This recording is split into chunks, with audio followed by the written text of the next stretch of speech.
নমস্কাৰ। আজি অনুষ্ঠানৰ আৰম্ভণিতে শ্ৰদ্ধাৰ লেখক সাংবাদিক হোমেন বৰগোহাঞিদেৱৰ প্ৰতি গভীৰ শ্ৰদ্ধাঞ্জলি জ্ঞাপন কৰিছোঁ। তেখেতে কিছুদিনৰ আগতে কোভিডত আক্ৰান্ত হৈ চিকিৎসাধীন হৈ আছিল আৰু সুস্থ হৈ ঘৰলৈ উভতিছিল। কিন্তু আজি আকস্মিকভাৱে ৰাতিপুৱা তেখেতে ইহলীলা সম্বৰণ কৰে। তেখেতৰ আত্মাৰ সদ্গতি কামনা কৰি আজি আমাৰ অনুষ্ঠানৰ যোগেদি তেখেতলৈ গভীৰ শ্ৰদ্ধাঞ্জলি জ্ঞাপন কৰিছোঁ। কবিৰ মনৰ কথা এই শিতানত আজি আমাৰ অতিথি ৰাছেল চৌধুৰী। হাটশিঙিমাৰী অঞ্চলৰ জিঞ্জিৰাম নৈৰ পাৰত শৈশৱ কৈশোৰ যৌৱন কটোৱা ৰাছেল চৌধুৰীয়ে যথেষ্ট সম্ভাৱনাপূৰ্ণ কবি হিচাপে ইতিমধ্যে বিবেচিত হৈছে। তেখেতৰ যথেষ্ট সংখ্যক কবিতা অসমৰ বিভিন্ন কাকত আলোচনীত ইতিমধ্যে প্ৰকাশ পাই আছে। বৰ্তমান তেওঁ এখন ব্যক্তিগত খণ্ডৰ উচ্চতৰ মাধ্যমিক বিদ্যালয়ত শিক্ষকতা কৰি আছে আৰু অসমীয়া কাব্য সাহিত্যলৈ যথেষ্ট অৱদান আগবঢ়াইছে। তেখেতলৈ আমি কিছু প্ৰশ্ন আগবঢ়াইছিলোঁ। আজি খুব সুন্দৰভাৱে আমাৰ সকলো প্ৰশ্নৰ উত্তৰ তেওঁ দি পঠাইছে। আহকচোন ৰাছেলে কি কয় আমি শুনো। নমস্কাৰ অসমৰ সমূহ সাহিত্যপ্ৰেমী ৰাইজলৈ। নমস্কাৰ বিজয় বেজবৰুৱা দাদালৈ, তেখেতৰ ওচৰত কৃতজ্ঞতা স্বীকাৰ কৰিছোঁ। বিবি টক্সৰ কবি মনৰ কথা চাবলৈ মোক আমন্ত্ৰণ জনোৱাৰ বাবে। আচলতে বিজয় বেজবৰুৱা দাদাই মোক কেইবাটাও প্ৰশ্ন দিছে কবিতা আৰু জীৱন সম্পৰ্কীয়। মই এই প্ৰশ্নকেইটাৰ উত্তৰ দিবলৈ চেষ্টা কৰিম একান্ত মোৰ অভিজ্ঞতা আৰু মোৰ ক্ষুদ্ৰ জ্ঞানৰ মাজেৰে। মোৰ প্ৰথম প্ৰশ্ন আছিল জীৱন আৰু কবিতাৰ সম্পৰ্কে ধাৰণা। জন্মৰ পৰা মৃত্যুলৈ যি প্ৰক্ৰিয়া, আচলতে সেয়াই জীৱন। জীৱন আৰু কবিতা বিষয়টোত মোৰ ধাৰণা আৰু অভিজ্ঞতা বৰ নগণ্য, আৰু কবিতাৰ লগত মোৰো সম্পৰ্ক খুব বেছি নহয়। মই নিজে যিহেতু 25 বছৰীয়া এগৰাকী যুৱক, গতিকে জীৱনটোক উপলব্ধি কৰাৰ বহুখিনি বাট এতিয়াও বাকী আছে। ঠিক তেনেদৰে কবিতা জগতখনতো মই একেবাৰে বালক বুলি ক'ম। মই 25 বছৰীয়া অভিজ্ঞতাত যিখিনি বুজিব পাৰিছোঁ, জীৱন আৰু কবিতা দুটা ভিন্ন নহয়। কবিতাত আমি বহু বিষয়বস্তু পাওঁ, প্ৰকৃতি, সমাজ, ধৰ্ম, ৰাজনীতি ইত্যাদি। ইয়াৰ মূলতেই মই ভাবোঁ জীৱন। অৰ্থাৎ কবিতাৰ লক্ষ্য আৰু কেন্দ্ৰবস্তু হৈছে জীৱন। এই জীৱন মানুহৰ হ'ব পাৰে বা আন প্ৰাণীৰো হ'ব পাৰে। এই সম্পৰ্কত ইংৰাজী সাহিত্যৰ কাণ্ডাৰী T.S. এলিয়টে কৈছিল, কবিতা হৈছে তেজক চিয়াহীৰে পানী কৰা যন্ত্ৰণা। এলিয়টৰ মন্তব্যটো মই কৈছোঁ, আৰু কবিতা হৈছে তেজক চিয়াহীৰে পানী কৰাৰ যন্ত্ৰণা।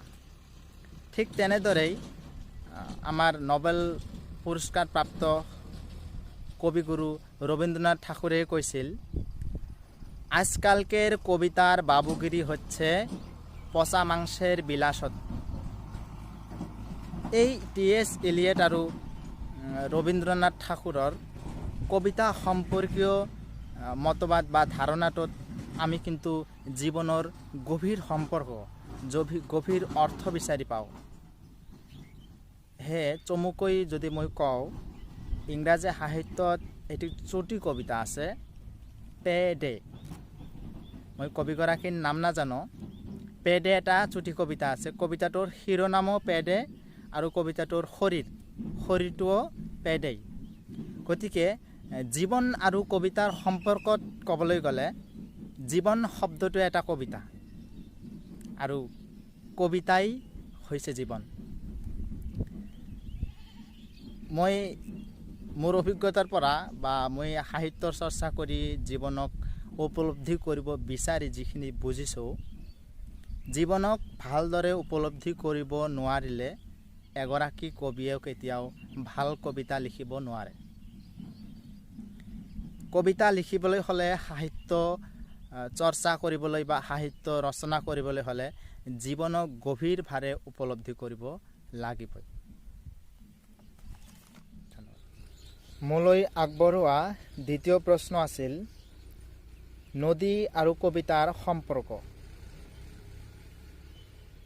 নদী আৰু কবিতাৰ সম্পৰ্ক কেনেকুৱা, খুব ভাল এটা বিষয় মোলৈ আগবঢ়াইছে। নদী আৰু কবিতাৰ সম্পৰ্কত ক'বলৈ গ'লে মই ক'ম নদী নিজেই এটি কবিতা।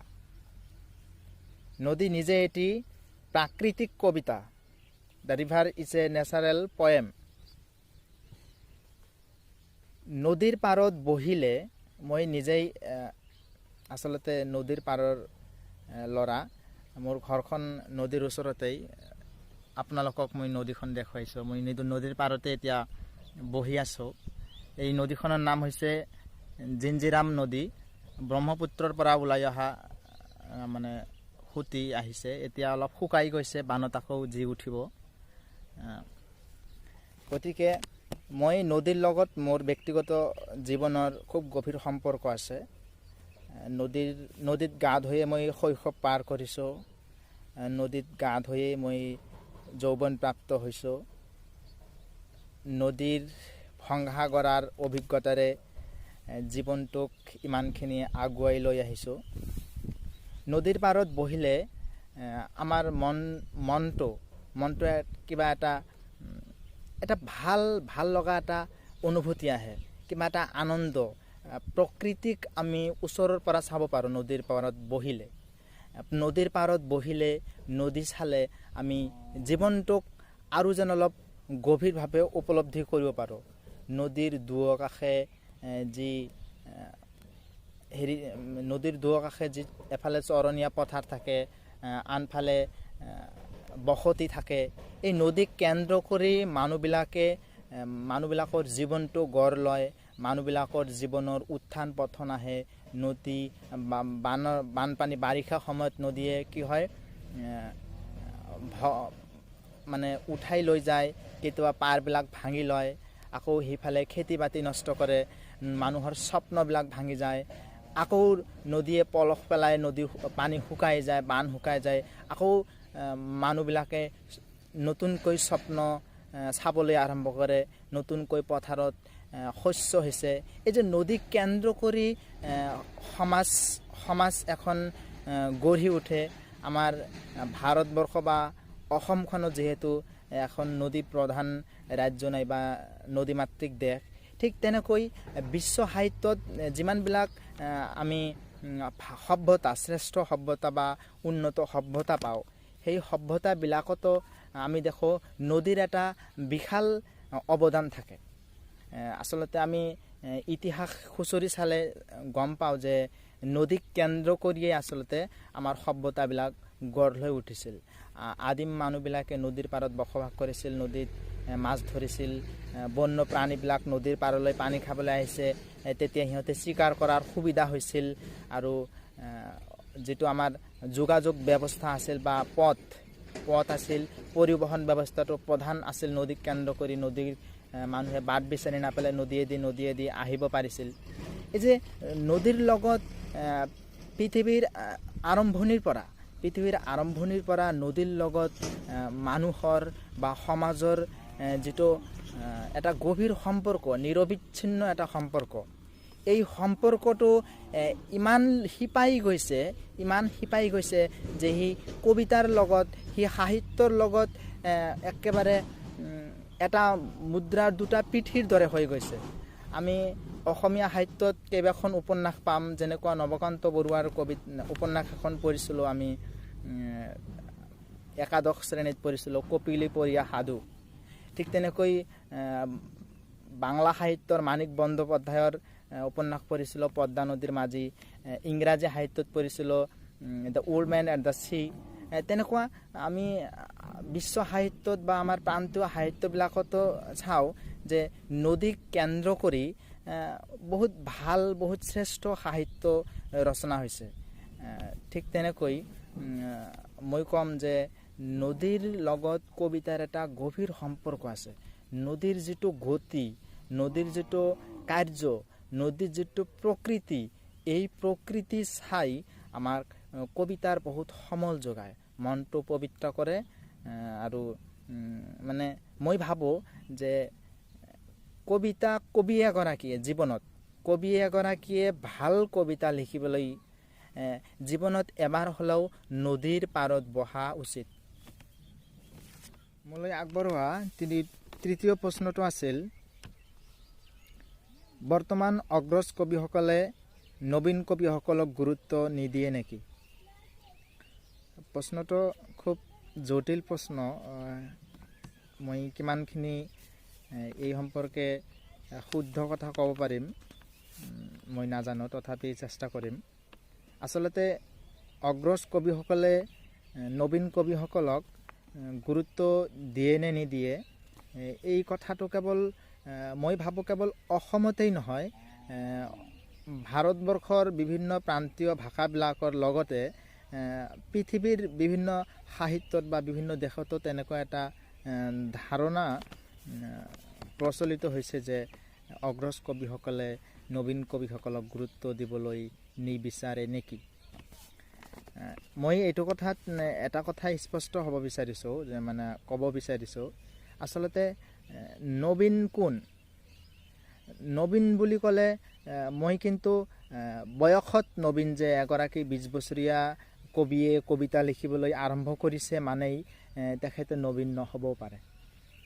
নবীন কবিক আমি নবীন নে অগ্ৰজ এইটো আমি কৰিম তেওঁ সাহিত্য চৰ্চা কৰাৰ সময় আৰু তেওঁৰ সাহিত্যৰ ওপৰত, যে তেওঁ আচলতে লেখাবিলাক পঢ়ি আমি ক'ম নেকি সি নবীন, নতুন চিন্তা, নবীন নে পুৰণি? আমি কিছুমান কবিক পাওঁ বা কিছুমান লেখা পঢ়োঁ যে নতুনকৈ লিখিবলৈ আৰম্ভ কৰিছে, অৰ্থাৎ অলপ কেইদিনমান হ'ল বা অলপ কেইবছৰ ভিতৰত আগতে লিখা নাই, নতুনকৈ দেখিছোঁ। কিন্তু তেখেতৰ কবিতাত বা সাহিত্যত আমি এই যে নতুন চিন্তাটো আমি বিচাৰি নাপাওঁ। যদি বিচাৰি নাপাওঁ, মই ব্যক্তিগতভাৱে ক'ম তেখেতক আমি নবীন বুলি ক'ব নোৱাৰোঁ। আকৌ আমাৰ অসমীয়া সাহিত্যত কেইবাগৰাকীও জ্যেষ্ঠ কবি আছে, যিবিলাকে বহুত বয়স হৈছে, দীৰ্ঘদিন ধৰি সাহিত্য চৰ্চা কৰি আছে, মানে একেবাৰে জীৱনৰ শেষ প্ৰান্তলৈ আহি গৈছে। তথাপি তেখেতৰ কবিতাত বা তেখেতৰ সাহিত্যত আমি কিন্তু সেই যে নবীন চিন্তা, নবীন ধাৰণা, নবীন কথাবিলাক আমি কিন্তু বিচাৰি পাওঁ। মই সেই ফালৰ পৰা এই জ্যেষ্ঠ কবি এগৰাকীক, 70 বছৰীয়া এগৰাকী কবিক মই কিন্তু নবীনৰ শাৰীত ৰাখিম। মই বিষয়টোৰ ওপৰত কৈছোঁ, অলপ বেলেগ ফালে গৈছিলোঁ, যে নবীন কবিসকলে অগ্ৰজ কবিসকলৰ পৰা গুৰুত্ব নাপায় নেকি, বা অগ্ৰজসকলে গুৰুত্ব নিদিয়ে নেকি? এই কথাটো মই ক'ম, মোৰ ব্যক্তিগত অভিজ্ঞতাৰ পৰা ক'ম, মই এইটো কথাৰ লগত সম্পূৰ্ণ সমৰ্থক নহওঁ। মই যিহেতু নতুন, মানে অলপ কেইদিনমান ধৰি কেইবছৰ পৰা লিখিবলৈ আৰম্ভ কৰিছোঁ, বা বয়সতো মই একেবাৰে নবীন, কিন্তু মোৰ কবিতা বা বিষয়বস্তুৰ ক্ষেত্ৰত বা শৈলীৰ ক্ষেত্ৰত মই কিমান নবীন সেইটো মই ক'ব নোৱাৰিম। কিন্তু মই বহুত জ্যেষ্ঠ কবিৰ পৰা মই যিমানখিনি সম্ভৱ জ্যেষ্ঠ ভালেকেইগৰাকী কবিৰ পৰা মই কিন্তু সঁহাৰি পাইছোঁ। আনকি মই অসমৰে নহয়, অসমৰ বাহিৰৰ বাংলা সাহিত্যৰো কেইবাগৰাকী জ্যেষ্ঠ কবিৰ পৰা মই সঁহাৰি পাইছোঁ। উৰিয়া সাহিত্যৰ দুগৰাকী কবিৰ পৰা মই সঁহাৰি পাইছোঁ, যে ৰাছেল তোমাৰ তুমি লিখি আহা, আমি তোমাৰ ভাল পাইছোঁ। এই তেনেকুৱা আচলতে কথাটো হ'ল, আমি নবীন কবি হৈ বা নবীন সাহিত্যিক হৈ জ্যেষ্ঠসকলৰ পৰা আমি আবদাৰ কৰিব নোৱাৰোঁ যে মোক গুৰুত্ব দিয়ক। কথাটো হ'ল, মোৰ লেখাই, মোৰ চিন্তাই, মোৰ শৈলীয়ে জ্যেষ্ঠসকলক আকৰ্ষণ কৰিব পাৰিব লাগিব। আকৰ্ষণ কৰিব পাৰিলে নিশ্চয় সিহঁতে আমাক গুৰুত্ব দিব। আৰু এনেকুৱা উদাহৰণ বিশ্বত সাহিত্যৰ আৰম্ভণিৰ পৰাই চলি আহিছে, যে প্ৰতিগৰাকী কবিয়ে এটা সময়ত নবীন থাকে, আৰু নবীন কবিসকলে সাহিত্য চৰ্চা কৰি এদিন অগ্ৰজ বা জ্যেষ্ঠ হৈ যায়।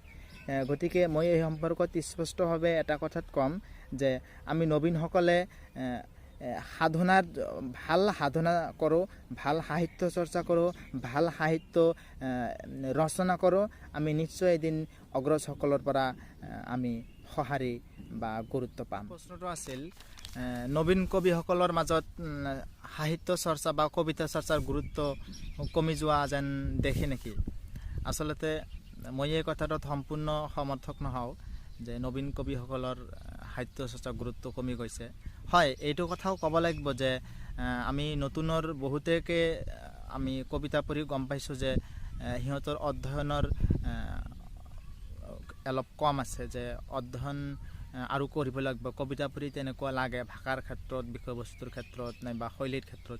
কিন্তু এইটো কথাও মই জোৰকৈ অলপ ডাঠিকৈ ক'ব বিচাৰিছোঁ যে নবীনসকলৰ ভিতৰত বহু কবি আছে যিবিলাকৰ কবিতা মই পঢ়ি গম পাইছোঁ যে তেখেতে অত্যন্ত অধ্যয়নশীল, অত্যন্ত পৰিশ্ৰমৰ কৰি কবিতা চৰ্চা কৰি আছে, আৰু যিবিলাক আমি তেখেতৰ ৰচনাৰ মাজত উপলব্ধি কৰিব পাৰিছোঁ বা বুজিব পাৰিছোঁ। পঞ্চম প্ৰশ্নটি আছিল বৰ্তমান 5গৰাকী অসমীয়া নতুন প্ৰজন্মৰ কবিৰ নাম মই কাৰ ল'ব পাৰিম।